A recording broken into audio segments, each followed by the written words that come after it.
Desde su nacimiento, en 6 años, la Gestapo había pasado de policía secreta regional a elemento crucial en el ascenso y extensión del Tercer Reich. Bajo el mando de su enigmático director, Heinrich Müller, se había convertido en un instrumento de terror cuyo éxito, aplastando a la resistencia, no tenía igual. En 1939, pocos osaban oponerse a Hitler o al Reich. Ese era el objetivo de Hitler. Ya estaba listo para avanzar, sin trabas de la oposición, un paso más allá en su plan maestro. La Gestapo iba a pasar gradualmente a otro papel y a un escenario nuevo e internacional. Gestapo. La lucha. Soy el que inició la guerra. ¿Reivindicación increíble? Sean cínicos si quieren, pero es cierto. Yo fui el que le prendió la mecha a Europa en 1939. Hubo un incidente específico que inició la reacción en cadena de la violencia y el derramamiento de sangre. Y claro, tenía que haber alguien que planeara el incidente. Ese fui yo. Noche del 31 de agosto de 1939, Alemania Oriental. Un puñado de camiones salen en misión secreta.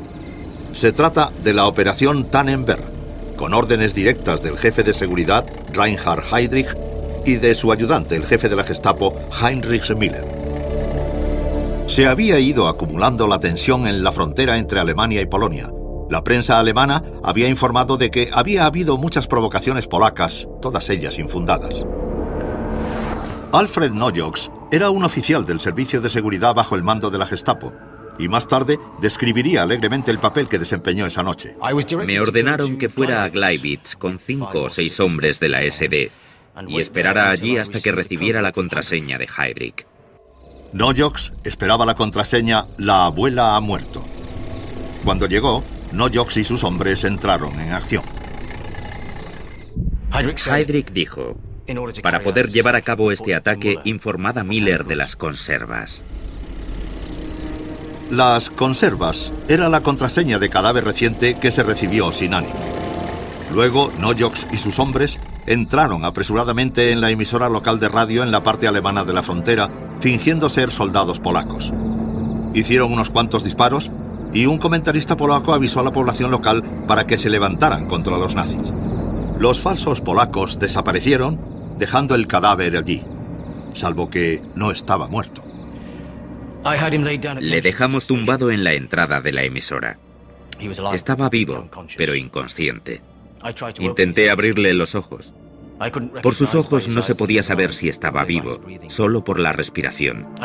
No vi las heridas de bala, pero tenía sangre por toda la cara. Iba vestido de civil. El hombre era Franciszek Oniok, un ciudadano alemán que había sido detenido por simpatizar con los polacos. Murió donde Nojoks le había dejado y le utilizarían como prueba de la agresión polaca. Walter Schellenberg, un espía experimentado y luego jefe del servicio secreto alemán, lo sabía todo del complot. Fue una de las órdenes secretas de Hitler. Antes del 1 de septiembre de 1939, si era posible, teníamos que idear una causa irreprochable para ir a la guerra. Una que pasara a la historia como justificación y que hiciera creer al mundo que Polonia había atacado a Alemania. En otras zonas de la frontera, la Gestapo de Müller tenía planes para otras conservas.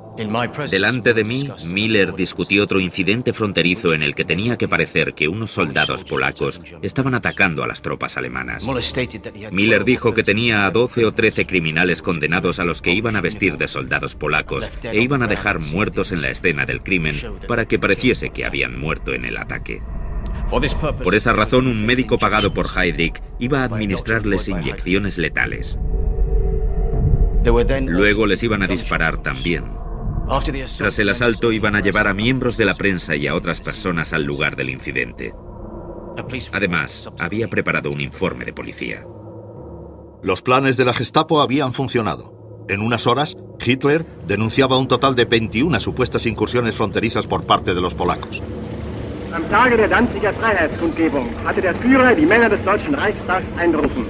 Vor aller Welt verkündete er: Polen hat heute Nacht zum ersten Mal auf unserem eigenen Territorium auch mit der regulären Soldaten geschossen. Seit 5:45 Uhr wird jetzt zurückgeschossen. El noticiario recogió el grito de guerra de Hitler. 1. September. Überfälle auf Reichsgebiet. Stadtbeuten sind von polnischer Artillerie beschossen. 2 Bewohner getötet, 35 verwundet. Das ist der Krieg. Y de hecho fue el comienzo de la guerra. Y no solo con Polonia. Horas antes, Gran Bretaña había reafirmado su amistad con Polonia. Ella también entraría en el conflicto. Eso era exactamente lo que quería Hitler. Militarmente estaba bien preparado y la Gestapo llevaba meses entrenándose para ese momento. Hitler no solo estaba llevando a su ejército a la guerra, estaba llevando a su fuerza policial también. Unos trenes especiales transportaban a la policía de la frontera este, un total de 131.000 hombres. Estaban organizados y dirigidos por la Gestapo, ya que ese sería su último papel, acabar con la oposición en los territorios ocupados.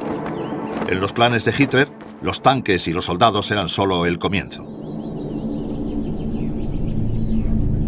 Su trabajo era empezar cuanto antes. La policía esperaba con el ejército en la frontera. Entre ellos estaba Heinrich Bahr. Todos los días a eso de las 4 de la mañana salíamos de la unidad de la Gestapo para estar en la frontera a tiempo para el comienzo de la guerra. Las máquinas de guerra ya estaban rodando. Del ejército polaco no se veía ni rastro. Mientras las fuerzas alemanas llegaban sin parar a la frontera, la Gestapo organizaba escuadrones de policía especiales y la seguridad de las SS para completar la primera tarea: liquidar a todo el gobierno polaco. De allí pasaron a las calles y la policía local llegó para ayudarles. Los controles de identidad habituales se convirtieron en un instrumento de opresión política. Cualquiera que no se ajustara al perfil aprobado por la Gestapo era detenido allí mismo. Manifestantes políticos, llamados parásitos, la inteligencia y, sobre todo, se centraron en los judíos. En la prensa alemana, el papel de la policía quedaba minimizado. En el extranjero, la verdad era más cruda. La diferencia clave entre el comportamiento de la Gestapo en el extranjero y su conducta en Alemania es que era más despiadada, porque se centraron en la resistencia extranjera y los enemigos ideológicos extranjeros, sobre todo los judíos, aunque también los polacos y los eslavos. La marca característica de la Gestapo era inconfundible. Su estrategia era animar a los polacos a satisfacer una inclinación contenida al antisemitismo, denunciando y atacando a sus propios compatriotas. De hecho, haciendo el trabajo de la Gestapo para ellos.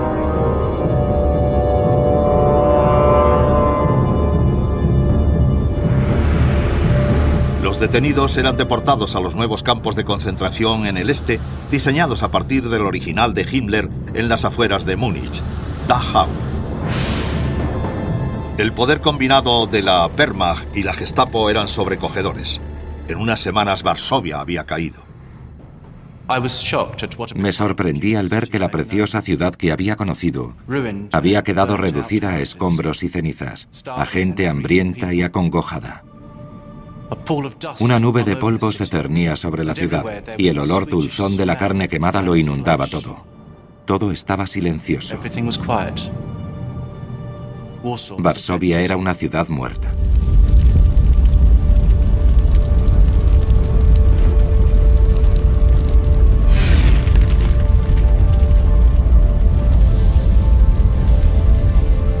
La Gestapo había demostrado su efectividad.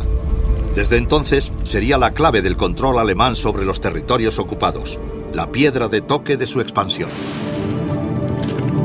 Pero la Gestapo, para todo el éxito que tenía, seguía siendo bastante pequeña y su inteligencia, aunque extensa, bastante obsoleta. Cuando la Gestapo fallaba, lo hacía de forma espectacular, como demostraría un único atentado contra Hitler.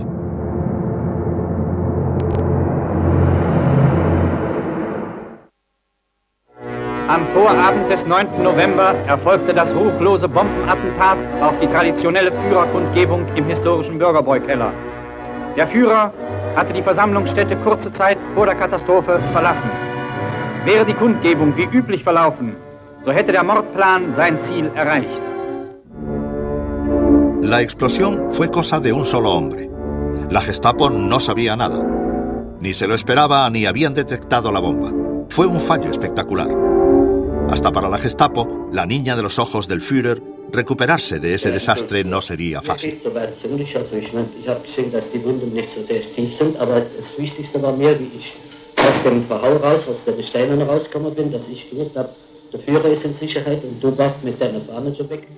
La Gestapo no supo reaccionar, pero sin saberlo habían tenido suerte. En uno de los controles fronterizos rutinarios, ese mismo día, habían encontrado a un hombre intentando pasar a Suiza. Para su sorpresa y alivio, tenían al asesino, Georg Elser, ya en custodia. Heinrich Müller llevó él mismo a cabo el interrogatorio. Estaba decidido a redimir la fama de la Gestapo y a vengarse de Elser. Müller tenía los labios apretados y una expresión malévola en sus pequeños ojos. Luego dijo muy suavemente, con mucho énfasis: nunca he tenido a un hombre delante que no cediera al final. Si le hubieran dado a Elser algo de la medicina que le di yo antes, nunca habría intentado esto. Ese era Müller, el pequeño detective de la policía de Múnich, que ahora tenía prácticamente poder ilimitado. Müller sometió a Elser a un interrogatorio intensivo, el eufemismo de la Gestapo para definir la tortura. Además, detuvieron a toda su familia y la tuvieron cautiva durante semanas. Detención de allegados lo llamaban. Fue el mayor logro de la Gestapo. Nadie sabía a dónde iban esos desgraciados. No les permitían enviar a sus amigos ningún signo de que todavía seguían vivos. Ni ellos mismos tenían idea de dónde les tenían presos. Difundieron el rumor aposta de que todos los allegados de los traidores eran ejecutados. Sabían muy bien el pánico colectivo que eso podía crear entre los que tenían ideas contrarias al régimen. Al final, sin embargo, la Gestapo aceptó que Elser había actuado en solitario. No fue ejecutado, por si podía ser útil en el futuro. En cambio, le enviaron al campo de concentración de Sachsenhausen y luego le transfirieron a Dachau. La rápida resolución del atentado de la bodega de cerveza ayudó en cierto modo a restaurar la fama de la Gestapo, aunque lo que sí dejó claro era que Müller, Heydrich y Himmler se habían hecho indispensables. Juntos tenían la red de seguridad alemana agarrada con puño de acero y sin sus habilidades los planes de Hitler habrían estado en peligro. Porque mientras el Reich se expandía por Europa, también lo hacía la Gestapo, desempeñando un papel primordial no solo en la supresión de la oposición, sino en la implementación del sueño de Hitler, la eliminación de los judíos. El plan transcurría sin problemas por toda Alemania. El Intersturmführer de las SS, Kurt Liska, que había tenido mucho éxito ocupándose de los temas judíos en la Gestapo de Berlín, había continuado sus tareas en Colonia. Enseguida había llenado las celdas de sospechosos de la oposición y empezó a trabajar en un plan para deportar a todos los judíos de la ciudad, unas 12.000 personas. Pero antes de que pudiera terminar su trabajo, le asignaron un nuevo puesto. Después de demostrar su eficacia, le preseleccionaron para un puesto de administrador de combate. Ellos eran los jefes de la Gestapo en los países ocupados. Su trabajo era llevar métodos de la Gestapo probados y demostrados para suprimir la resistencia en el extranjero. A Liska le dieron París. Se instaló enseguida en las espléndidas oficinas de la Rue des Sosailles, un nombre infame en la historia parisina. Igual que hizo en Colonia, convirtió la Gestapo en una organización del miedo. Allí había menos soplones dispuestos que en casa, así que Liska se enfrentaba a todo un reto. En Francia había una resistencia creciente y bien organizada. Sus ataques eran cuidadosamente escogidos y sus éxitos, junto con su propaganda, mantenían vivo el orgullo francés y a la Gestapo muy ocupada. A pesar de los intentos de Lischka por mantener la moral alta, París no era un destino fácil. Algunos de los problemas de Lischka llegaban de los compatriotas alemanes que se oponían al gobierno y se habían ido al extranjero para intentar hacer algo al respecto. Entre ellos, Peter Gingol. Era algo importante y simbólico. Por nuestra actividad, los franceses se dieron cuenta de que no todos los alemanes eran nazis, ni fascistas, que había otro tipo de alemanes también. Gingol cambió su aspecto y asumió una nueva identidad. Con el nombre de Pierre Gambert, él y su mujer se unieron a la lucha contra los nazis cerca de Dijon. Su tarea era distribuir panfletos dirigidos al ejército alemán, una actividad de alto riesgo que no duró mucho. Un francés me detuvo e inmediatamente me entregaron a la Gestapo. Gingol sabía que la Gestapo le torturaría para averiguarlo todo sobre su organización, pero estaba preparado. Llegué aquí con 4 hombres de la Gestapo. Quería que me pusieran enfrente de esta puerta. Era una trampa que más o menos había preparado antes, al entrar en la casa y escapar por el otro lado. ¿Ves? Vivíamos enfrente y siempre iba a la panadería por ahí, atravesando esa casa. Tiene un pasadizo y al otro lado está la panadería. Por eso conocía la casa que hizo que mi huida fuera posible.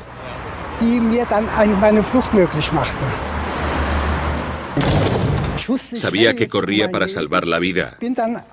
Salí por esta puerta y bajé a la calle de la derecha. Así fue. Gingol consiguió volver a la resistencia y volvió a cambiar su aspecto, esta vez añadiendo un par de anteojos y un bigote. La Gestapo no le atrapó. Otros, como el agente doble suizo Jacob Leonhardt, no tuvieron tanta suerte.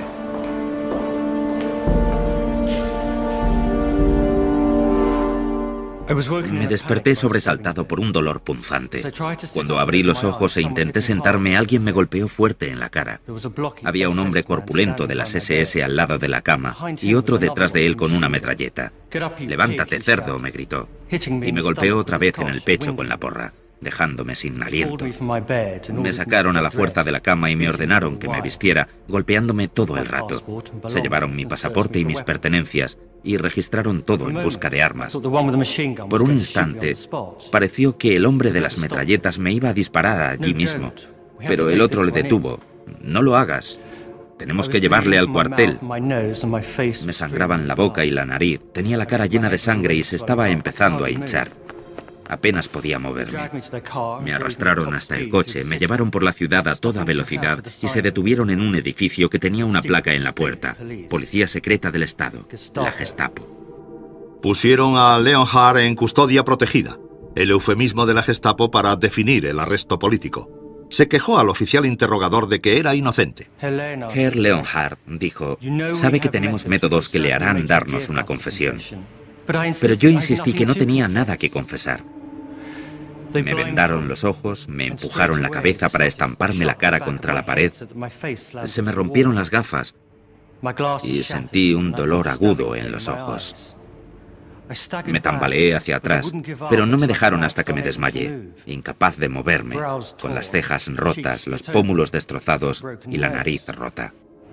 Helen Motkiewicz era una joven luchadora de la resistencia judía infiltrada en la Gestapo de Bruselas. La palabra sótano tenía connotaciones terribles en la Gestapo.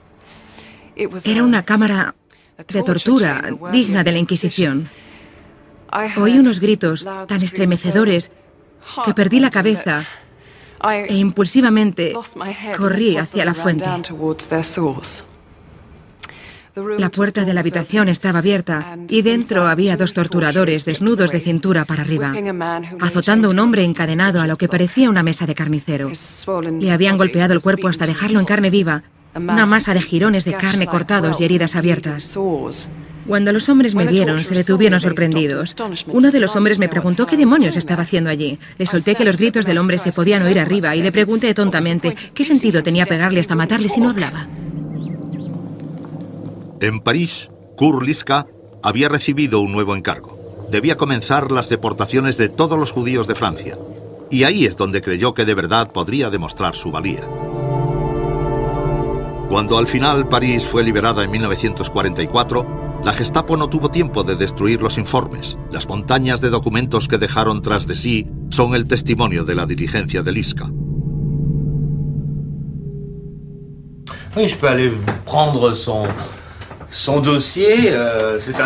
Voy a sacar su archivo, una carpeta muy pesada, y te voy a mostrar que fue jefe de la Gestapo en Francia desde el 41 hasta el 43.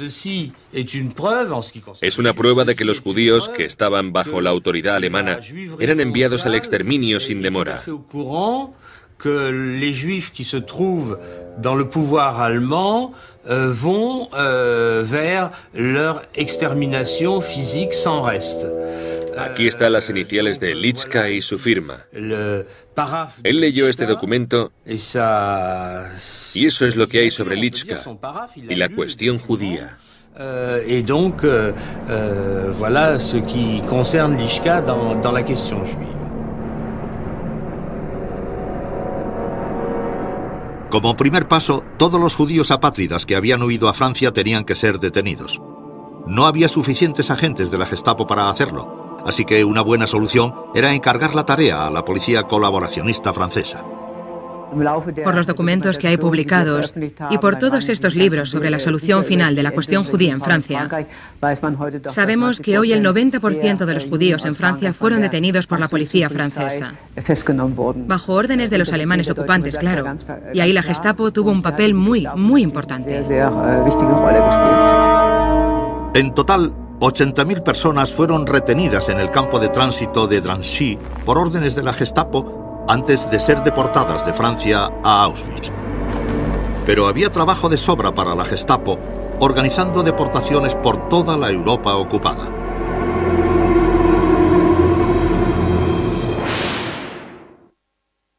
...1941... y la guerra iba bien para Hitler. La mayoría de los alemanes, borrachos de la gloria de la victoria, seguían apoyando a los nazis con entusiasmo. La mitad de Europa estaba bajo control alemán y muchos soñaban con que la paz llegaría pronto, con Europa unida bajo la esvástica. Pero Hitler tenía otros planes. Lejos de buscar la paz, planeaba expandir la guerra, lanzando un ataque sobre un viejo enemigo, la Unión Soviética. Y estaba ansioso por completarlo con una política que ya había comenzado, el exterminio de los judíos de toda la Europa ocupada. La Gestapo había estado ayudando con esa tarea durante un tiempo, pero de forma poco sistemática. Ya habían dado con una idea para simplificar las cosas, dar etiquetas a los judíos. El comienzo de 1942 vio a Heinrich Müller, jefe de la Gestapo, de camino a una conferencia importante a las afueras de Berlín. Reinhard Heydrich, la mano derecha de Hitler, había recibido instrucciones para iniciar todos los preparativos organizativos, prácticos y materiales para una solución completa para la cuestión judía por toda la zona de influencia alemana en Europa. Eso implicaba un genocidio y la Gestapo y las fuerzas policiales que controlaban lo llevarían a cabo. Adolf Eichmann era el especialista en judíos en la Oficina de Seguridad del Reich. Eichmann era un nazi austríaco que subió en la jerarquía de la SD en Berlín para convertirse en una de las figuras más importantes de la Gestapo en la guerra. A menudo se le retrata como el típico burócrata anónimo que no se ataba a nada más allá de la realización de sus funciones. Pero creo que es importante saber que Eichmann no era un autómata. Era también un creyente ideológico que hacía las cosas no solo porque se lo decían, sino porque también era un ferviente antisemita. Eichmann se llevó las actas de la conferencia, como luego recordaría en su juicio. Reinhard Heydrich se las ingenió durante la conferencia de Wannsee para que todo el mundo usara expresiones como matar, exterminar o eliminar, y que sus exposiciones quedaran registradas en las actas incriminándoles. Heydrich entonces decidió lo que iba a aparecer en las actas y lo que no. Luego las pulió un poco y nada más. El Führer había ordenado la exterminación de los judíos. Eso es lo que me dijo Heydrich. Y luego, inusitadamente, dejó de hablar durante mucho rato como si quisiera ver qué efecto tenían sus palabras. Por fin se dio el visto bueno a los planes como si fuera una simple tarea administrativa. Después de que terminara la conferencia, Heydrich, Müller y mi misma insignificante persona nos sentamos cómodamente delante del fuego. No para hablar de naderías, sino para tomarnos un respiro tras las largas y fatigantes horas. La importancia de la conferencia, sin embargo, era que se debían decidir los métodos de implementación de la solución final. Eso quiere decir que había un grupo nutrido de burócratas de segundo grado, no los importantes, ni Himmler, Goering, Goebbels, etc. Heydrich fue la persona más importante allí, y Eichmann hacía las funciones de ayudante de campo, contando los minutos hasta la reunión. Pero la importancia de la conferencia residía en que era la discusión de la implementación y no la decisión de hacerlo. Eso se había acordado algún tiempo antes. Eichmann envió las conclusiones de la conferencia con los sellos de urgente y de alto secreto a los servicios de la Gestapo y de la policía del Reich. Esto era la orden oficial que daba comienzo a la solución final. El aparato se preparó sistemáticamente. Cercar y transportar a millones de personas era un negocio complicado. La Gestapo respondió como en el pasado haciendo listas de nombres, vidas que se iban a terminar. El papel de la Gestapo era localizar a los judíos de todos los lugares y mandarlos fuera. En el momento adecuado, escribían a los judíos de cualquier comunidad, les decían que se reunieran en la estación, normalmente, desde donde les deportaban.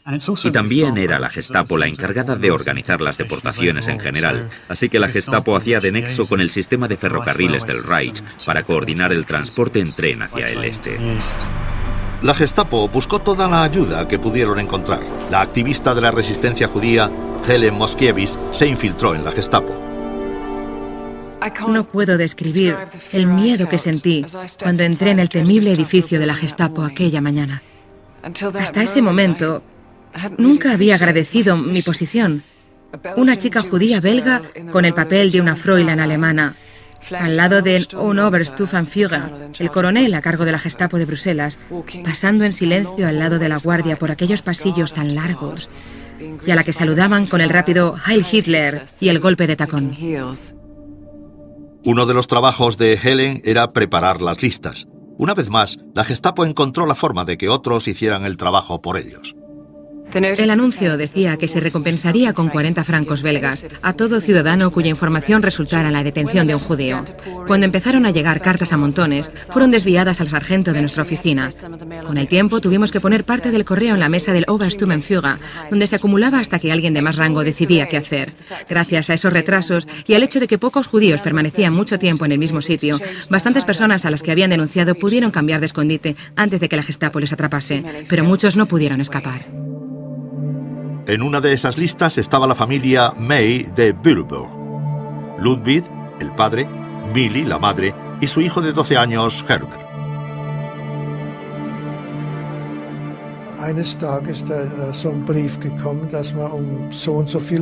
Un día llegó una carta que decía que teníamos que estar a tal hora en el salón de conciertos. Se nos permitía llevar una maleta y un poco de comida. Mis padres obedecieron, no dijeron, no vamos a hacerlo. Eso no se hacía. Hacías lo que te decían. Así que todos los judíos de Petersberg fueron al salón esa mañana sin preguntar por qué o para qué. Esa era la Gestapo.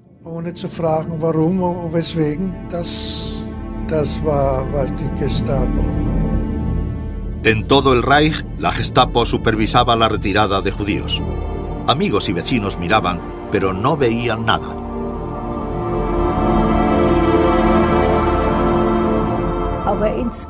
Yo creo que la gente miraba para otro lado. Querían poder decir luego que no habían visto nada. Sí que lo veían, pero no querían verlo. En muchos casos, eran esos mismos vecinos los que habían denunciado a los judíos. Al menos en Bruselas iba a haber una compensación. Y después de un tiempo, los soplones empezaron a llamar para reclamar sus 40 francos. Decidimos que cada soplón tendría una cita para recoger su dinero. Eso nos permitía copiar los nombres y direcciones de los soplones en una lista que iba luego al cuartel general de la Resistencia, y allí quedaban archivados para referencia y compensación futura, a veces incluso después de la guerra. Como les habían dicho, los 852 judíos de Würzburg se reunieron en el salón de conciertos el 25 de abril de 1942.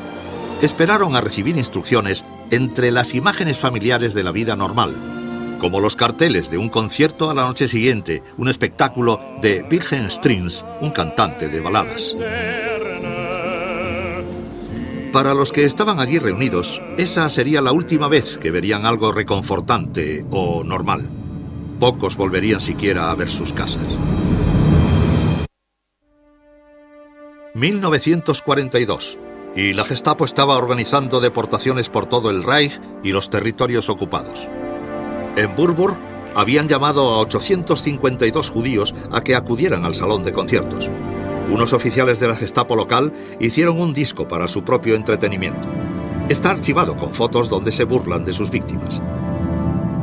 Cuanto más largo es el día, más finos son sus invitados. El más guapo de todos los elegidos. Sara tiene que trabajar por fin.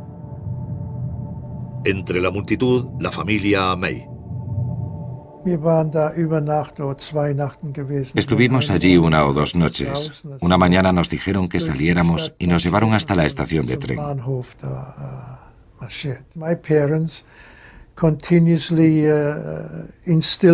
Mis padres no dejaban de decirme que todo iba bien, que no me preocupara, que todo saldría bien, que ellos estaban allí. Yo no estaba asustado porque ellos me cuidaron. Estaban allí y todo iría bien. No pensaba que nos fuera a pasar nada malo. El plan era más meticuloso que nunca. Dividieron el salón de conciertos en secciones, hombres y mujeres. Separaron a las familias que nunca volvieron a unirse. Los oficiales de la Gestapo supervisaron toda la operación, algunos de ellos vestidos de paisano. Oswald Gundelach, el ayudante criminal senior de la Gestapo de Würzburg, también participó en la deportación. En 1922 se había incorporado a la Policía Provincial Bávara y luego en 1933 a la Gestapo. Luego diría que le transfirieron contra su voluntad y que las tareas que llevaba a cabo eran muy normales, deberes policiales aceptables. A Gundelach le ordenaron acompañar a los 852 judíos a la estación de tren. Al final se enviaron 6 oleadas de deportados desde esa estación. 2.063 judíos en total. La operación fue perfectamente. La mayoría de los pasajeros creía que les iban a reasentar.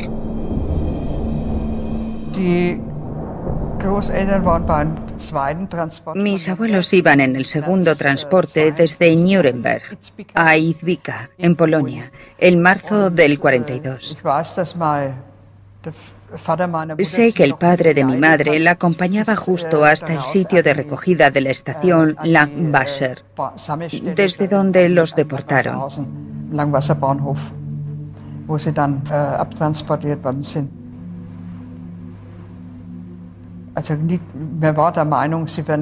Debo decir, bueno, pensamos que los pondrían juntos en algún gueto y quizá habría la posibilidad de volver juntos más tarde. El tren de transporte de evacuación especial de Oswald Gundelach, número DA49, atravesó Alemania de camino al distrito de Lublin, en Polonia. Tardó 4 días horriblemente lentos recogiendo a más y más deportados por el camino. En el informe de Gundelach está escrito el recorrido del tren especial con un estilo burocrático. El transporte se entregó completo, no hubo incidentes, no se necesitó acción policial, decía. El informe fue entregado al oficial de la Gestapo local. El oficial envió luego un telegrama directo a Adolf Eichmann confirmando la llegada del transporte de Gundelach en perfecto orden. El proyecto de Gundelach acababa en Izbica. Tenía libertad para volver, pero su envío no. Izbica es un pueblecito diminuto al sur de Lublin, en el este de Polonia, cerca de la frontera ucraniana. Estaba en el centro de la Operación Reinhardt, una operación especial salida directamente del despacho de Heinrich Himmler. El objetivo era exterminar a 2 millones de judíos en esa zona de Polonia.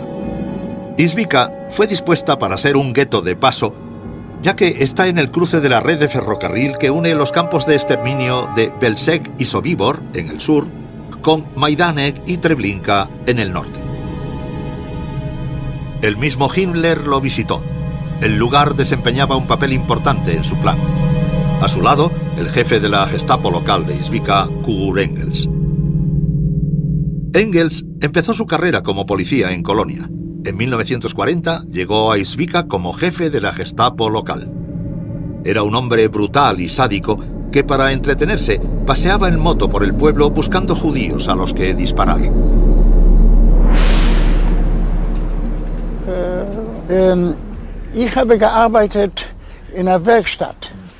Yo trabajaba en un taller.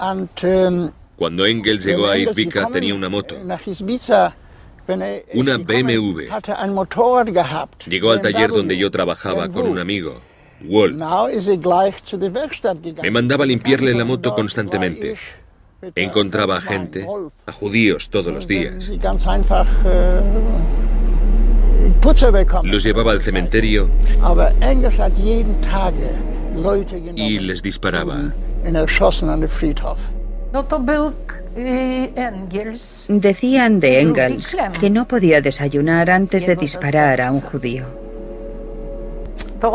Todas las mañanas temprano salía de su casa y se paseaba hasta que veía una cara que no le gustaba. Decían que siempre se reía cuando disparaba. La tarde del 28 de abril, cuando llegó el tren de Gundelach de Burburg, Engels tenía que recibir a los judíos. Sin embargo, Izbica ya estaba lleno, y un retraso más al norte le impedía mandar el tren de los judíos a los campos de exterminio. Engels encontró una solución sencilla. Organizó y participó en un fusilamiento masivo de los varios miles de judíos que había en el tren. La familia May sobrevivió a la masacre solo para morir en los campos de concentración. Herbert fue el único que sobrevivió hasta el final de la guerra. Otra vez en Burburg, la Gestapo mantenía unas cuentas meticulosas. Todos los gastos se anotaban rigurosamente, hasta el último pfennig. Ese tren en particular, incluyendo el transporte, los guardias, el viaje, los gastos de hospedaje y electricidad, se facturó por 52.933 Reichsmark y 4 pfennig, unos $240.000 de ahora.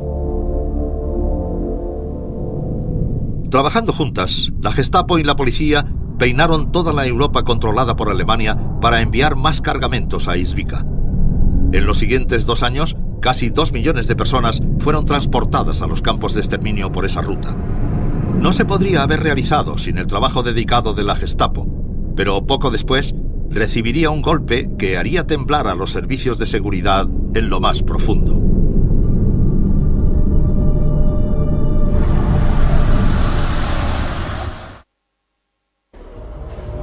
Mayo de 1942. Reinhard Heydrich, jefe de la Oficina de Seguridad del Reich, fue recompensado por su lealtad despiadada hacia Hitler y le enviaron a Praga como protector del Reich, o dicho de otra forma, jefe absoluto. La gloria se ajustaba a su vanidad y tenía una solución sencilla para la obstinada resistencia checa que encontró en su nuevo puesto. Simplemente soltó la correa de la Gestapo. Detuvieron a cientos de personas y cuando a Heydrich se le antojaba, se llevaban a cabo ejecuciones sumarias en las calles como una carnicería pública. La Gestapo se volvió demasiado confiada, pero la ofensiva tuvo el efecto contrario. La resistencia se endureció. Heydrich iba a su despacho en el castillo de Praga en un descapotable con su banderín personal. Los activistas de la resistencia checa tiraron una bomba dentro del coche, pero Heydrich no murió al instante. Un transeúnte llamó a una ambulancia, aunque Heydrich murió en el hospital.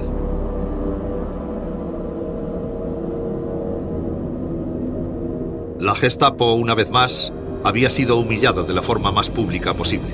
La muerte de Heydrich repercutió en todo el Reich. Tausende und Abertausende, vor allem Angehörige der schaffenden Bevölkerung, defilieren im Ehrenhof der Prager Burg an dem Sarg Reinhard Heydrichs vorüber. Los líderes nazis sintieron mucho esta pérdida. Hitler estaba furioso porque él se había metido en esa situación, una posición desprotegida en la que podían asesinarle. Pero yo diría que entre los jefes nazis hubo también un gran suspiro de alivio porque todo el mundo le temía, hasta los jefes nazis mismos. Todos pensaban que era tan despiadado que nadie estaba a salvo de él. El jefe de la Gestapo, Müller, otra vez, tuvo que hacerse cargo personalmente. El fallo de la inteligencia se atendió sin demora. La investigación se llevó a cabo con todos los recursos de la investigación moderna. La directiva oficial dijo que los asesinos eran miembros del movimiento de resistencia checo. Muchos sospechosos fueron detenidos y se hicieron redadas en todos los escondites conocidos. Los informes parecían el guión de una película de acción. Por falta de pruebas específicas, la Gestapo eligió una técnica de saturación. 13.000 checos fueron detenidos en los siguientes días y 600 fueron ejecutados. En el pueblo de Lidice, fusilaron a todos los hombres en una masacre que duró 10 horas. Las mujeres y los niños fueron deportados a los campos de exterminio.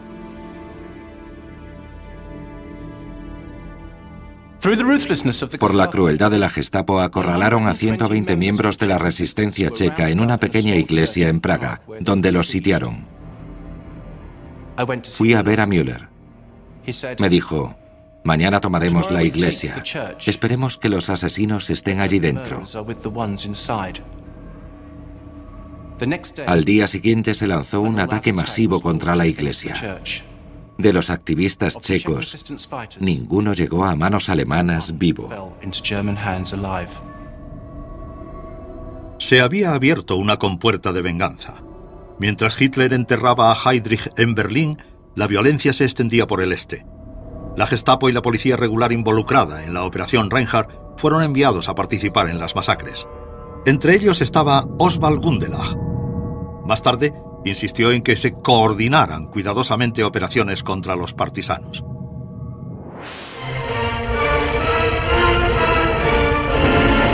Die Rädelsführer der Bande werden ihrer gerechten Strafe zugeführt. Befehlsausgabe. Es geht die Bekämpfung von Banditen. Sicherheitsdienst hat die Schlupfwinkel erkundet. Nun gehen Einheiten der Polizei zum konzentrischen Angriff vor. Verhör eines Bauern. Er gibt Auskunft über den Weg zu dem gesuchten Bandennest. In breiter Front wird das Gelände durchgekämpft. Lublin, en Polonia. En noviembre de 1943 se lanzó la Operación Festival de la Cosecha. Hasta las masacres checas, la Gestapo no había realizado asesinatos sistemáticos, simplemente habían entregado a sus víctimas a otros y ellos se habían lavado las manos. Pero ahora, en la Operación Festival de la Cosecha, se afianzaron en su nuevo papel. La Gestapo asesinó a 43.000 judíos en Lublin. Las unidades de la Gestapo se habían convertido en escuadrones de la muerte.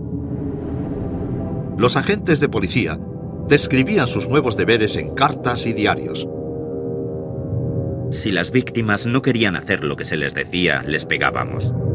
Muchos de ellos llegaban en silencio a los lugares de ejecución. No tenían elección. Siempre era muy raro cuando las víctimas caían en las zanjas.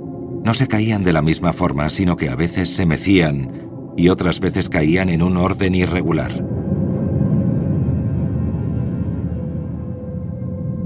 No me agrada disparar a gente indefensa, aunque sean judíos. Prefiero el combate cara a cara. Bueno, buenas noches, cielo. La guerra trajo un cambio a una Gestapo rigurosamente controlada y clínicamente organizada. La maquinal extinción de vida humana se había convertido en una rutina. Se había abierto una puerta. La brutalidad de la Gestapo giraría sin control, ahora que su punto de mira se volvía hacia la misma Alemania.